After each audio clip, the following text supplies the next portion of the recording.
Hey everybody, this is your boy Joe, the Wealth Architect.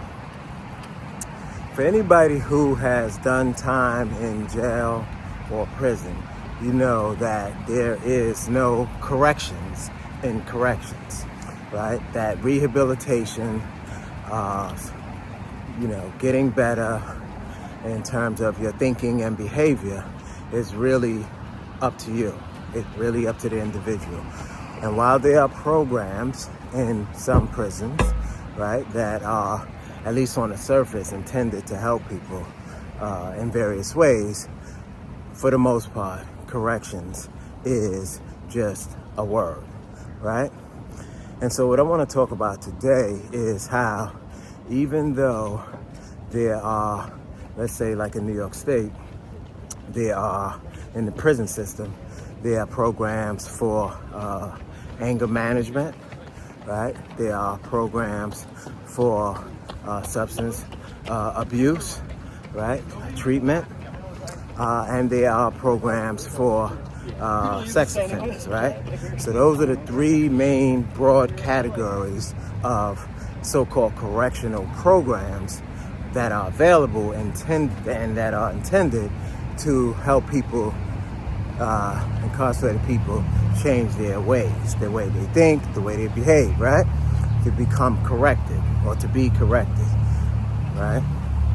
But whatever value may or may not exist in those programs, I'm not here to talk about that per se, but to talk about the fact that most people, myself included, committed crimes out of a real or imagined need for money, right? So most people who are in prison, you can connect the dots, usually in some ways, to some people trying to get the bag, as they say, trying to get money. And yet, and this is nothing new, it's not just a New York State thing, it's across the country, right? Most people in prison come from lower income communities, right? And so the crimes that they commit, whether it's burglary, robbery, drug selling, using it, there's some connection to money, right? Or the pursuit of money.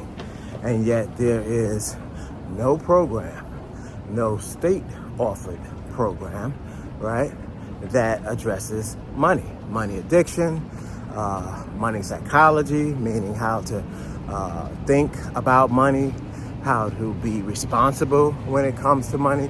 There's no program. And so, as a result, I, for the past 30 years, have been teaching incarcerated and formerly incarcerated persons about just that. How to think about money, how to make money legally, and how to make money work for you. And that's what this channel is about. If you want to learn more about some of the things that I have to offer in terms of getting you started with this money psychology and having money work for you, click the link below for a free chapter of my second book, the SSI guide, right? Or method, I should say. Sorry about that. But the SSI method, the new SSI method, just click the link below. But anyway, getting back to the point at hand, there is no blueprint. There's no financial or economic blueprint that is offered by the so-called correctional system until now with my new SSI method. The SSI method, as I've laid out in some of my other videos, is a three-part blueprint, economic blueprint, a wealth blueprint that is designed for justice-impacted people, meaning people who have either been to prison, are in prison, or are somehow affected by people in prison, meaning loved ones, friends, supporters, right? So it's not just incarcerated people or former incarcerated people. The method is a three-part framework that is intended to help us level up and get our money right and our mindset right. More importantly, more than money, is mindset when it comes to money, right? Because you can have all the money in the world and then lose it all, or squander it on things that have no value, that don't produce anything, and so that's for naught.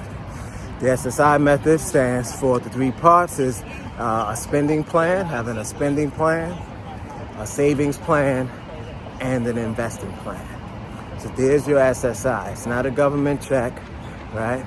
It is a plan that is designed to help you get your money right, right? And the idea for me came about some years ago when I was with a friend, a good friend, Kenny. I've known him for about 30 years, all right, maybe 28, but about 30 years. We were both incarcerated. And some years ago, he and I were in Queens, and he was talking about his best friend and longtime friend, Earl. And they're both about 10 years older than me. And Kenny was telling me how his friend was about to retire. And essentially was saying, because Kenny had served 27 years in prison for a crime he did not do, because Kenny had a felony conviction and had been away for over a quarter of a century, he, unlike his friend Earl, could not retire. He had to work. I mean, he had no savings, absolutely no savings, right? And so, as a result, in his mid-60s now, right? So this is maybe 5 years ago, but in his mid-60s, he was very conscious, very aware that after serving 27 years in prison for a crime he didn't commit, that he could not retire or even think about retiring. In fact, he's 65 now, and he is still working, not because he wants to, but because he has to. And so the SSI method came to be conceived by myself after having that conversation with Kenny 5 years ago. The light bulb went off, and I thought about how so many people across New York State, across the country, and I imagine across the world, have served 10 years in prison, 15, 20, or more years in prison. I've met a few people who have done 45, 50 years, which is incredible to me. It's just really something, right? But who have done that type of time, come home in their late 50s or 60s and have no financial cushion, none whatsoever, right? So they don't have SSI, right? Because it didn't work. They worked in the prison system, right? Under receiving slave wages. They didn't save for retirement in any way, so they don't have a 401k or IRA or anything like that. There's absolutely nothing available. Instead, most people who come home in their 50s and 60s, or even 40s after doing a decade or two, end up going to reentry programs, if they exist, or some type of program to get a job, or to just try to get a job with a felony conviction, right? Which is already a setback. So what I'm getting at, though, is that at the end of the day, the correctional system, the so-called correctional system, addresses a whole bunch of things, right? Whether they're effective or not is another thing, but they do not address one of the main reasons why people from poor neighborhoods end up incarcerated. They do not address the whole issue of financial literacy. There's just no discussion about it. And if there is, it's because someone like myself decided that it was an important topic to learn and to teach others, right? And so, as I mentioned earlier, for the past 30 years, I've been teaching personal finance. So that's since 1995, when I was 25 years old, incarcerated with a lengthy sentence. And I connected the dots and realized that every time I got in trouble with the law, it was because of trying to make money, right? Trying to make money, trying to survive in the streets of East New York, Brooklyn, and trying to make money. And so, but I didn't realize that I could make money, that there were so many other ways, legal ways that I could make money. And even more, I didn't realize that by investing in stocks, bonds, mutual funds, right, that I can make my money work for me, right? That yes, it goes up and down, but largely in some investments, particularly like an S&P 500 index fund that averages about 8 to 10% a year, that I can make money while I sleep. And so that's why I'm bringing this to your attention, that we cannot depend on the government for our financial well-being. We should not depend on the government at all. We should, never depend on the government.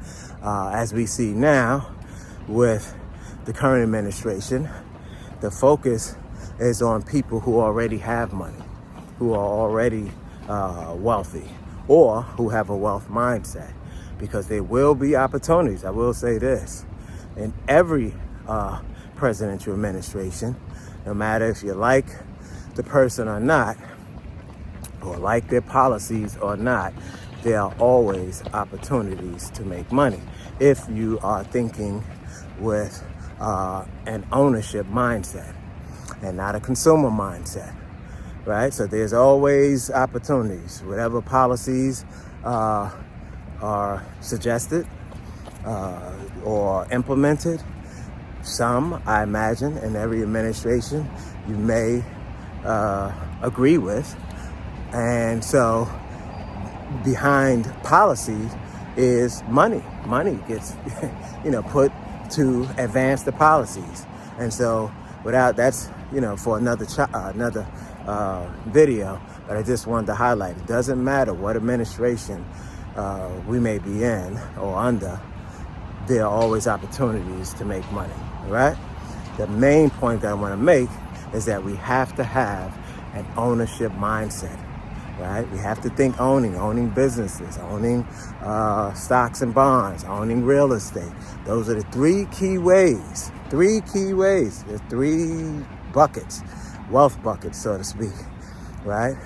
In America and in most countries that lead to wealth, right? So again, it's investing in real estate, right? Profitably, obviously.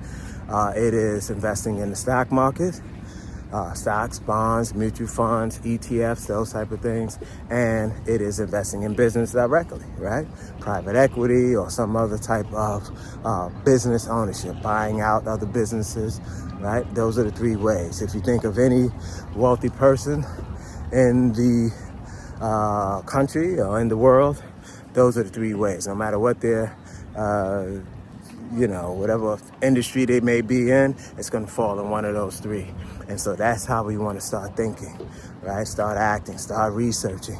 And again, if you want to learn more about the SSI method and some of the other tools that we have available, click the link below for chapter 1 of the new SSI method book. And again, you can leave a comment if you have any questions about other resources, other topics you'd like to discuss. That's what I'm here for, right?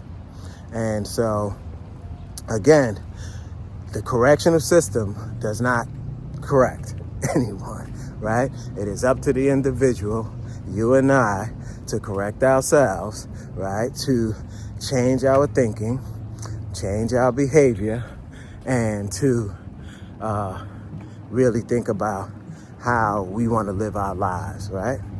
And the SSI method is the answer to correctional systems negligence when it comes to not addressing the financial literacy component of people's lives, right? For some people, money addiction, right? So they address or, attempt to address anger management, right? Dealing with people who have violent crimes. They attempt to address people who have sex offenses, right? To get at their behavior and to incorporate some CBT, cognitive behavioral therapy. And they also address substance use, right? Which is a big issue in the correctional system. But what they don't address is financial literacy. For some people, money addiction, right? It's just not even discussed, not even thought about, right? So it's like, okay, so if you unlearn your negative or your violent behavior, if you unlearn your drug, thinking and habits, if you unlearn your sexual related thinking and behavior, then you're fine. You go out, you get a job, you live happily ever after. It's not the way it works, and we all know that, right? At the end of the day, most of us committed crimes out of a real or imagined need for money. And so that's what we want to talk about today. And this is pretty cool here. I see they have this. So again, I'm Joe Robinson, the wealth architect, and I really want us to really think about how we want to, live our lives in terms of lifestyle, and how we need to rethink or begin to think about money, and not worshiping money, but accumulating money, accumulating wealth, or being, on the path to wealth, so that we can have a good life, a good lifestyle for ourselves and our family members that does not depend on the government, and that does not depend on a reentry program, right? So we don't want to be at the mercy of others. We want to have some agency, some control, a sense of control when it comes to our money and our lifestyles. And we want to pass this on. This is very important. We want to pass financial literacy on to people in our family, particularly the young people, so they don't have to go down the path that we took. And that is so important. This stuff can be avoided, right? A lot of crimes, a lot of things can be avoided, right? And I'm not saying that money is a cure-all, right? That's not what I'm saying. But what I am saying is that most of us commit crimes out of a real or imagined need for money, and yet we don't understand how money works, how to make it work for us. We are just clueless. And as a result, we end up committing acts to make a living, to feed our habits, other habits, right? And we end up incarcerated, addicted to drugs, or even worse, dead, right? It's really that simple, and we really need to get serious. We really need to get serious about financial literacy, about learning about money. It's not that intimidating as many people may think. It just really is not, right? Many of us can learn the lyrics to songs. We can keep track of our favorite sports players' stats, right? We can, just memorize them. We know more about other people than we know about ourselves. We know more about how much our favorite celebrity, whether it's a sports person or entertainer, we know more about how much they make and what contracts they have, what businesses they have, than we know about our own affairs. Something is wrong with that picture. It's just something is wrong with that picture, right? We need to be on top of our own financial affairs. We need to have a game plan.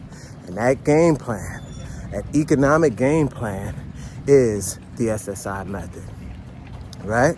So again, you can check out chapter 1 of the new SSI Method by clicking the link below for a free copy.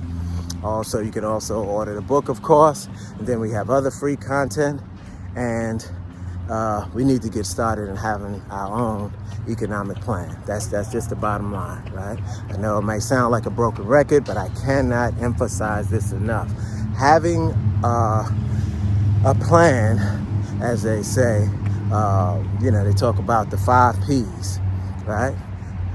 Proper preparation prevents poor performance. If you don't have a plan, then you plan to fail. That's another saying, right? And it is so true, because for those of us who do not have a plan, we are often left struggling. So we struggled while we're incarcerated, and we struggle for many years after incarceration. And I'm here to say you don't have to. It can be avoided, right? I mean, it can be avoided. And so with the new SSI method, a spending plan, a savings plan, and an investing plan, that it could afford you a lifestyle that is comfortable, a lifestyle that you deserve, right? And I practice what I preach. So I'm not just saying this, right? I practice what I preach. And so, that said, this is Joe, the Wealth Architect. I'm gonna close out by saying, don't take for granted that someone else is going to help you with your financial affairs. That is not going to happen, right? That's not the way it works, and it's not going to start working now. So get your copy of the free chapter 1 of the new SSI method. Begin to learn the vocabulary and the psychology of money.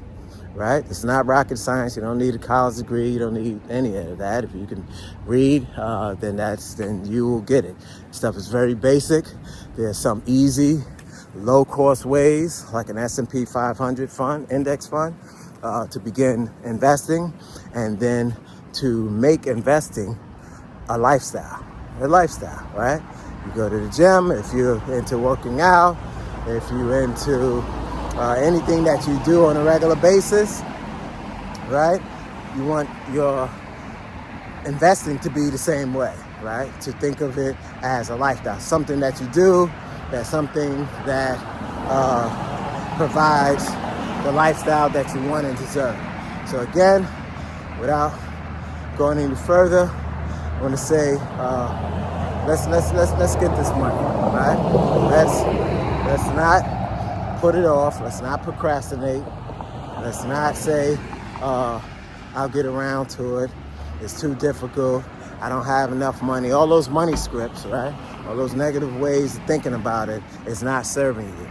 It's making you work longer, meaning literally work a job longer, right? When you don't have to.